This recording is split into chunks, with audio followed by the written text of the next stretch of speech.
Pfifferlinge and big beeren, chanterelles and huckleberries.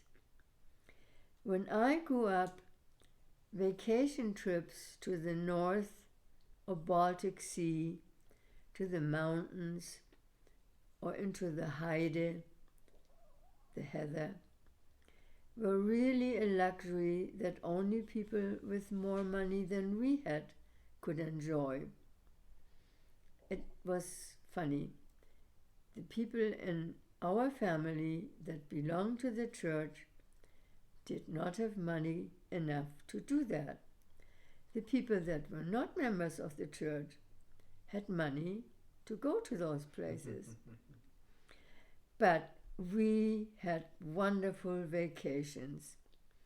Mutti, Vati, Klaus, Christa, probably too young to remember, and I, all because of the Schröders.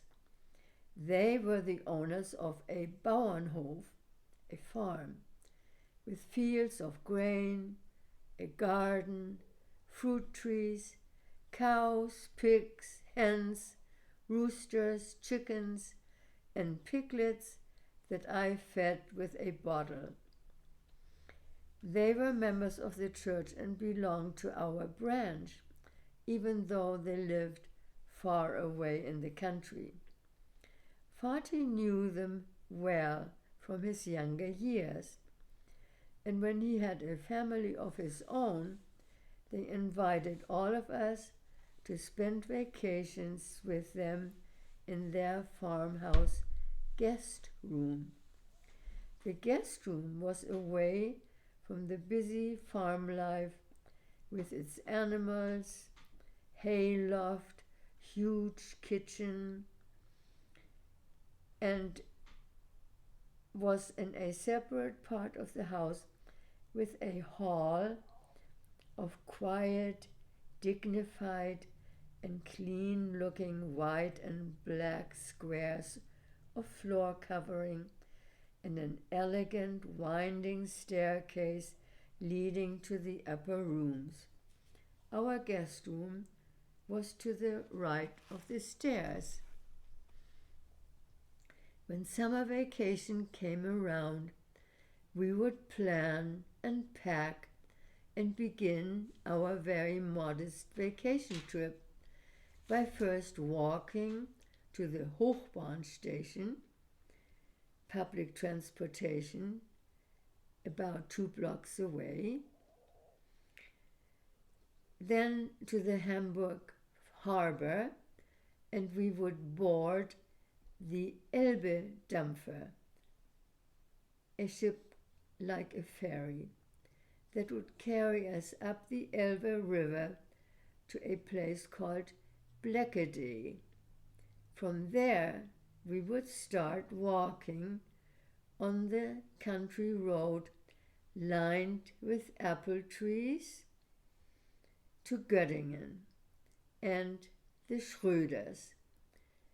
Christa was still young and in a German baby carriage, which allowed for a mountain of luggage piled high above Christa.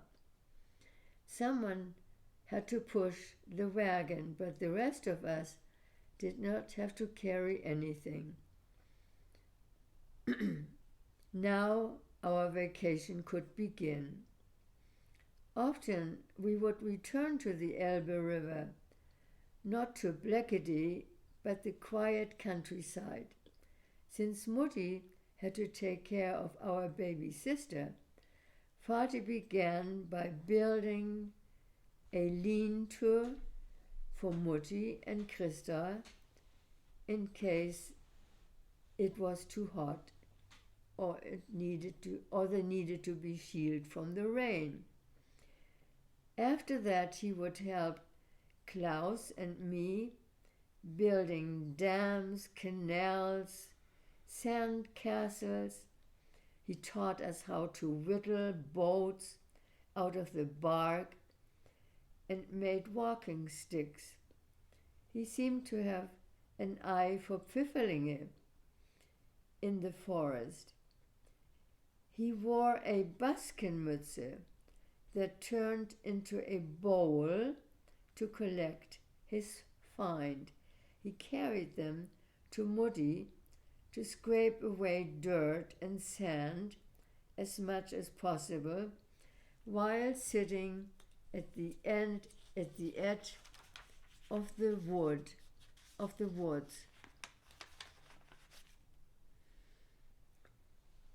We harvested big beeren.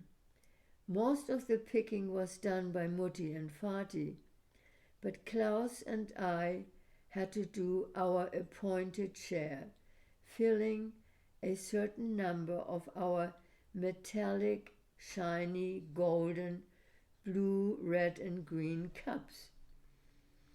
At the end of such a day, we ate delicious Pfifferlinge sautéed in onions, butter, and sour cream over mashed potatoes, and big beeren with sugar and milk for dessert. It was most wonderful. Sometimes we had so many big beeren that Mutti canned them.